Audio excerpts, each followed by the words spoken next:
Hello and welcome to our TV program Foreign Education. I'm Elena Slobodyan and today we are going to talk about higher education abroad. And I'm Marina Potapova, and today I'm delighted to welcome here our guest, Chang, who is Pro-Vice Chancellor, Corporate Marketing and International Development Services at Anglia Ruskin University, and Ekstrom, who is Regional Director for Hult International Business School. Hi. Hi. Thank you for having us here today. Thanks very much. Okay, dear guest, can you introduce us to your universities and please tell in details about the programs you offer? Yeah. If I may start, Anglia Ruskin University is based in the UK, but it is a global university. It has 31,000 students worldwide with three campuses in the UK, in Chelmsford, Cambridge and Peterborough. Plus we have students who are studying our programs in Malaysia, in Trinidad, in Botswana, in India and in China. We are what we call a comprehensive university. We run programs ranging from business to engineering to computing to healthcare to nursing to zoology. And also, of course, to business. Anglia Ruskin University has a long history. It started in 1858 with John Ruskin setting up the first Cambridge School of Art, which later became part of Anglia Ruskin University. So 155 years down the line, we are now a very large global university, both regionally in the UK and internationally. Okay, Par, and what about the Hult? Hult started in 1964 as Arthur D. Little School of Management in Boston. We changed name in 2003 to Hult International Business School. We set out on a mission to be the most international business school in the world. We expanded our campuses to London, San Francisco, Shanghai and Dubai within 3 years. And we also introduced a rotation scheme where the students can go up to 3 different campuses in 1 year. We are a very hands-on business school. We want the students to learn practically. Also our professors always come from business, either running their own companies still or having run companies in the past. The hands-on approach is perhaps best illustrated by the Hult Prize, which you may have heard of, which is founded by one of our MBA students from 2007, I believe, Ahmad Ashkar, who started as a case competition, invited other schools. The next year, the school and the founder, Bertil Hult, put in $1 million, and gradually this grew to be the largest crowdsourcing event of its kind. Right now we're partners with Clinton Global Initiative, and we are very much looking forward to running it this year. The great final is in New York. So this is a bit of the entrepreneurial spirit that we have at Hult and that we're very proud of. We have 7 programs. We have a full-time MBA at all of the 5 campuses. We also have a part-time MBA in London, Dubai and Shanghai. We have 4 master's programs. We have Masters of International Business, Masters of Finance, Masters of International Marketing and Masters of Social Entrepreneurship. We also have an undergraduate program, which we have both in San Francisco and in London. So yeah, that was quickly on Hult. Right, and being a university, you probably have the whole range of different professions that students can take. Would you maybe name some of them? Well, we run many different professional programs. We run law programs, which trains our students to become lawyers. We run engineering programs. But more recently, we have focused on our postgraduate medical development, particularly for trained doctors who want to specialize in areas of particularly like orthopedic surgery, minimally invasive surgery. Just last year, one of our lecturers performed the first world-leading stent heart surgery using minimally invasive surgery, and that was a complete success. It was the first time it was done worldwide, and so we're particularly proud of it. Being a university, we do a lot of research, and so our students are well equipped for the workplace.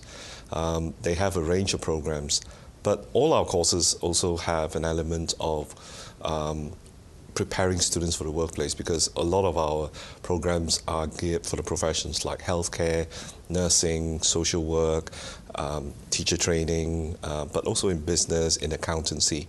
Our accountancy has the maximum professional exemptions from ACCA and CIMA, which is very popular in Russia. Right. Is it possible for an international student to join your medical faculty? For those, if they have the right qualifications, they're a medical doctor, yes, they could do that, to do a one-year program in orthopedic surgery or minimally invasive surgery.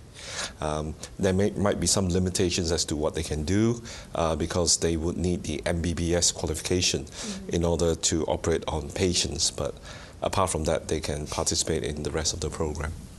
Okay, I'd like to ask you about the typical students. What are they? Well, I can go first then. Hult takes students from every background, in terms both of national and educational background, which makes a very, very interesting classroom.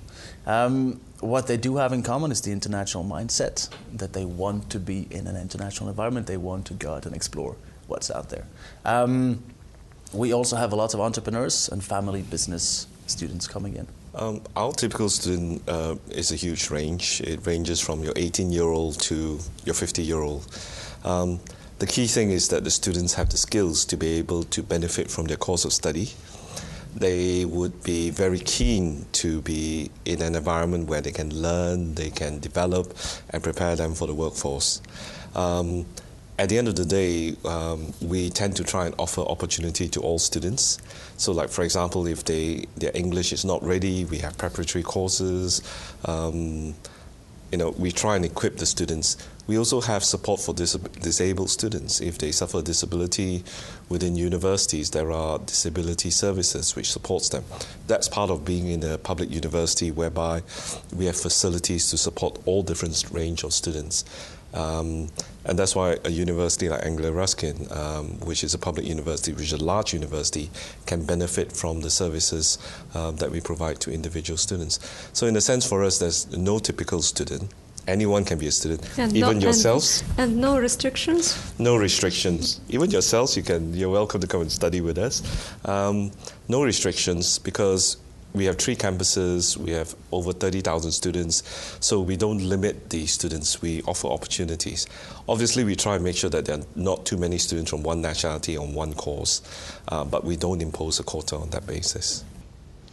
And when we talk about the studying process, how it is organized, can the student study with distance learning?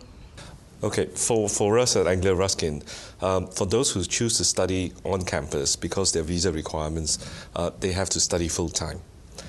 Therefore, they need to do a minimal number of hours of study. It's typically in a British university, they won't study 5 days a week. It would be anything between 2 to 4 days, and they will have classes at different times of days. They may have labs, they may have seminars, and of course they will have lectures. So we monitor their attendance because that's a requirement of the visa immigration requirements. So they will be on campus or around campus during most part of the week. If they want to do distance learning, they can do distance learning with us on a number of courses. We offer that through 2 very large partners, and they're able to benefit from that. So we offer programs to what suits the individual in their particular circumstances, because not everybody can afford the time nor the cost of coming to study in the UK. So we offer them the choice if they need to study more flexibly. Hult is an American business school to start with, which means that as a student you will be assessed not only on tests at the very end of the course, you will also be assessed on how active you are in class, how your group presents, how you perform in the case studies, among others. We are classroom based, we do not have distance learning. We also mix up our classroom experience with the companies that take part. We have a lot of executive speakers coming to campus. We also make sure that they learn very much about how running a business. At the end of each, in the end of the master's and the undergraduate program, we put them in what's called an action project, where they effectively become the case study. They go and work with a company for 6 weeks. The MBA students coming in now will do what's called a Hult Impact Challenge, which is an 8-month-long running a business exercise within 3 different tracks. I'll get to that a bit more later when we speak to MBA. So we make sure that they get proper business training and a lot of input in on what they do. Okay, now let's move to admission process. What are the requirements to enter your university? It depends a little bit on which program, of course. The key is, of course, let's say we can talk about the MBA, for example. You need to have your bachelor's.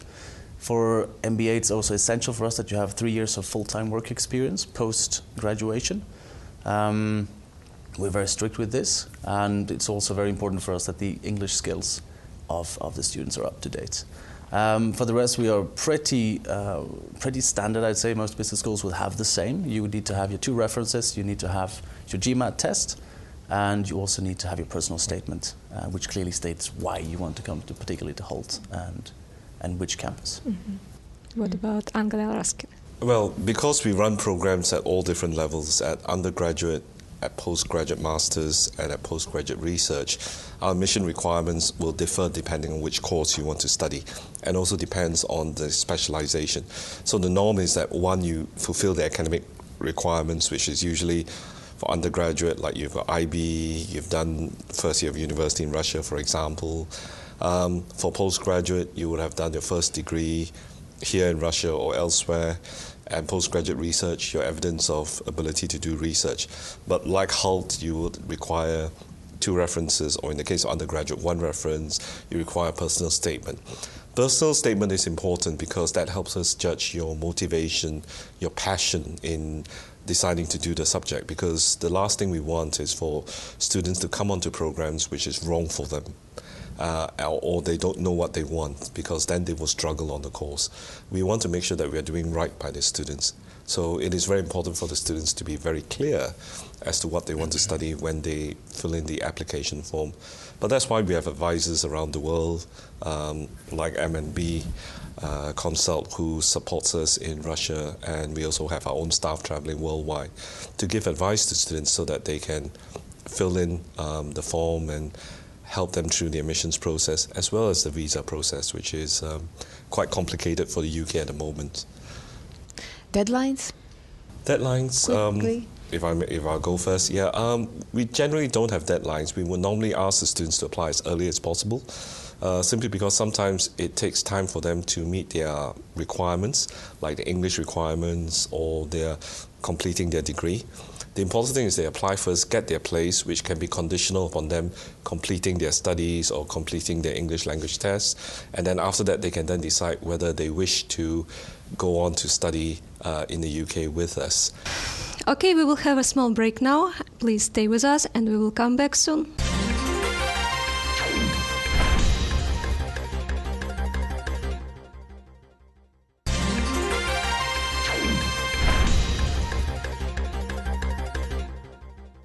Welcome back to our TV program.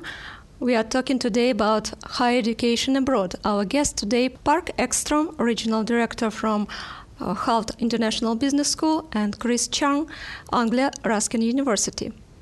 And we are now continuing about the deadlines. And could you, Park, please comment how does the deadline process works for Hult? Sure.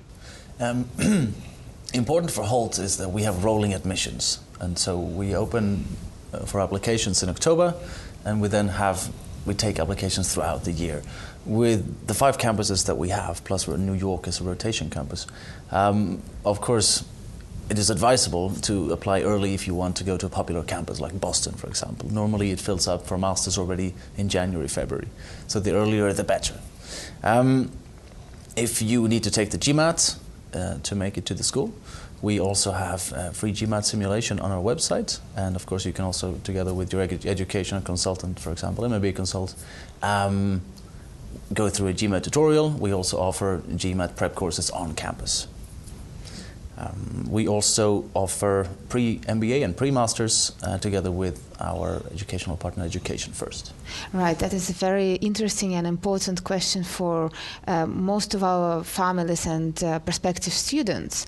The prep programs, do you have any prep programs at Anglia Ruskin for your future students? Sorry, preparatory programs. Preparatory programs. Yeah. Yes, we do. It all depends on what the student requires. If they require support in their English before they start, for example, they're short on their IELTS or TOEFL by a certain percentage, then they can study pre-sessional English with us at the university.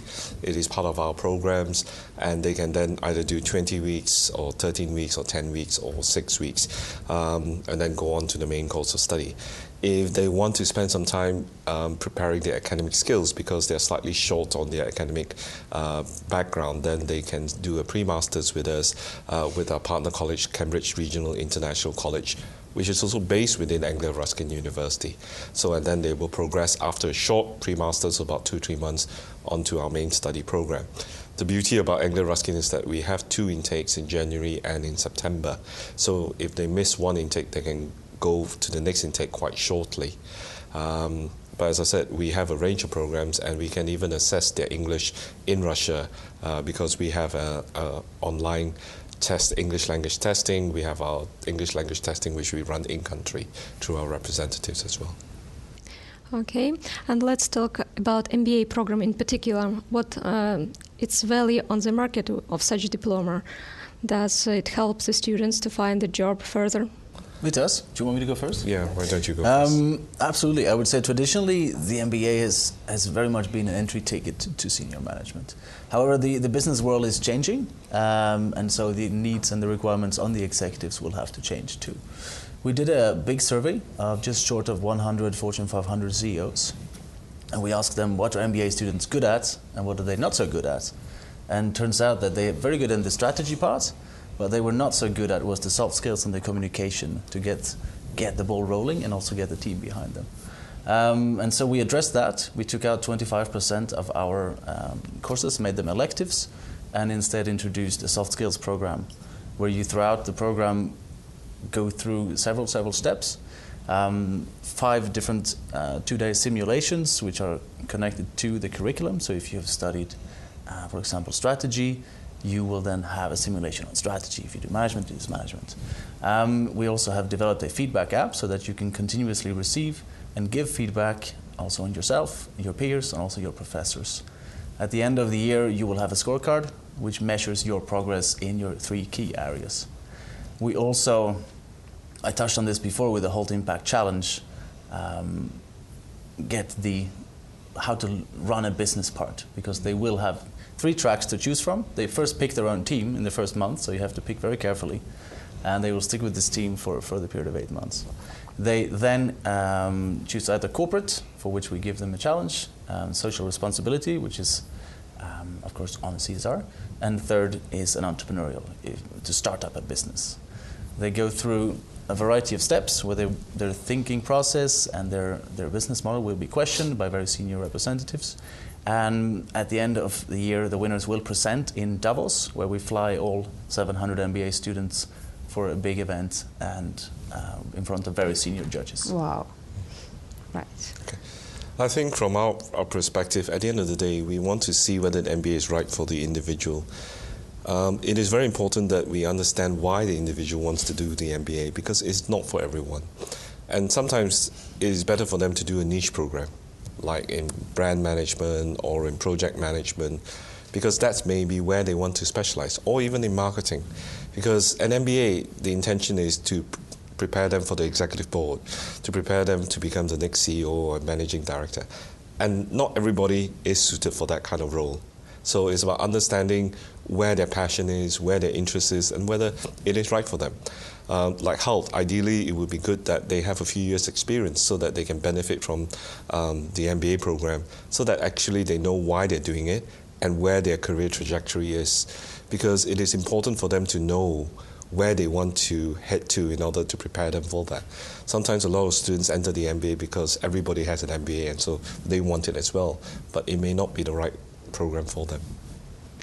How many Russian students do you have, both at Anglia Ruskin and Hult? At Anglia Ruskin we have about 80 full-time students a year, but they're spread across 3 campuses on a range of undergraduate and postgraduate taught and research programs. In Russia itself, we have, as I said, our link with the Russian Railways, where we are teaching a lot of employees of the Russian Railways English and business programs, executive trading programs. So on campus it's small, but that's the intention is they get an international global experience.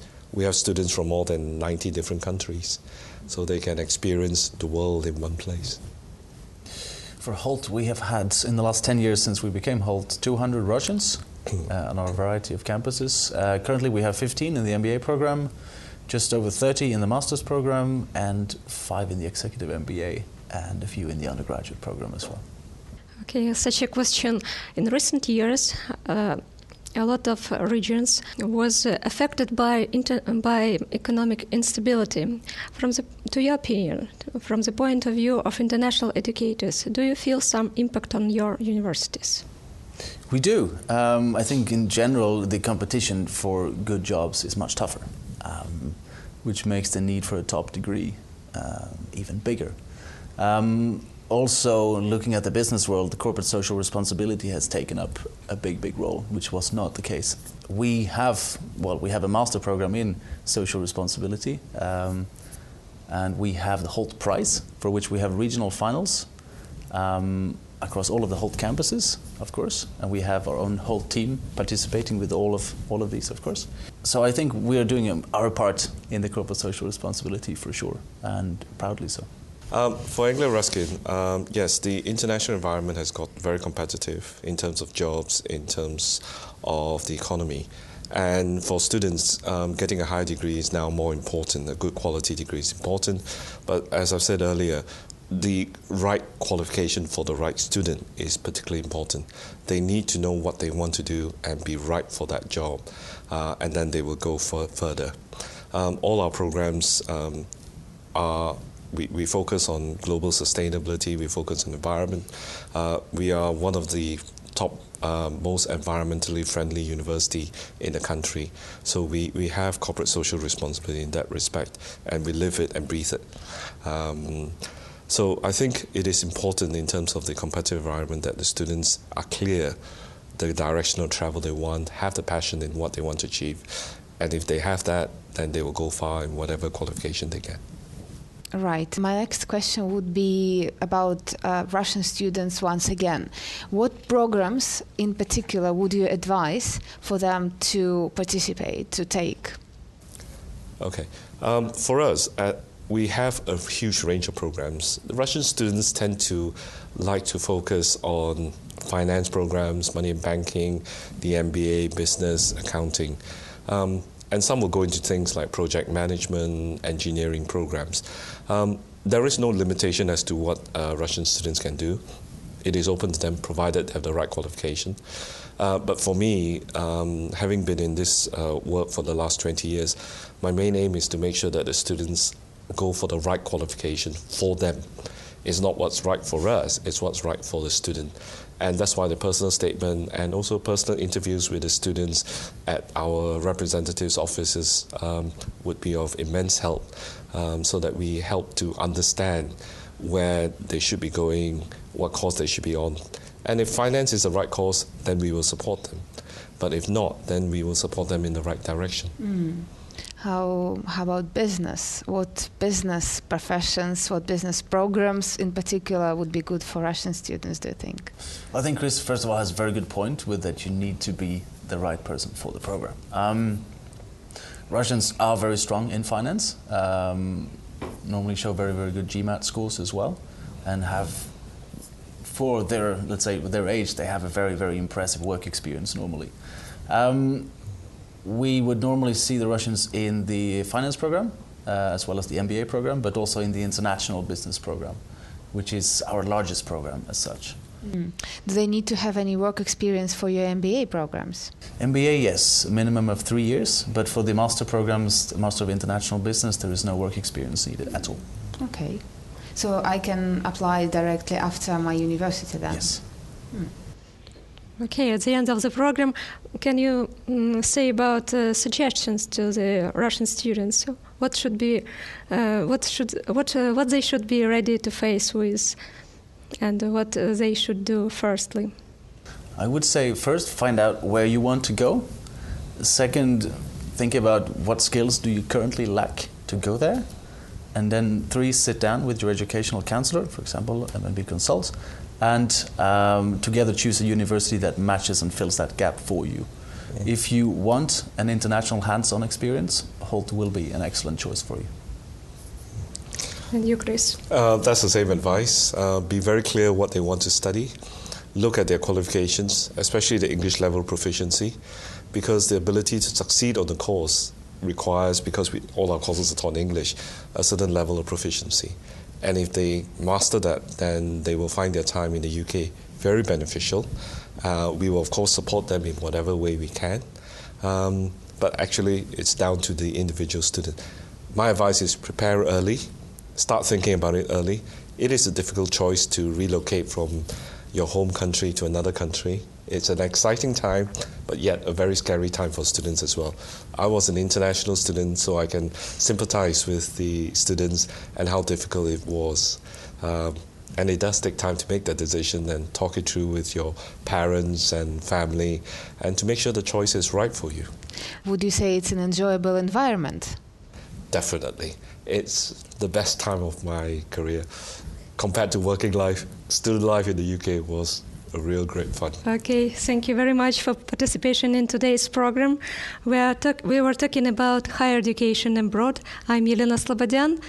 And I'm Marina Potapova, and we were very glad to have here today Par Ekstrom, Hult International Business School, and Chang, Anglia Ruskin University.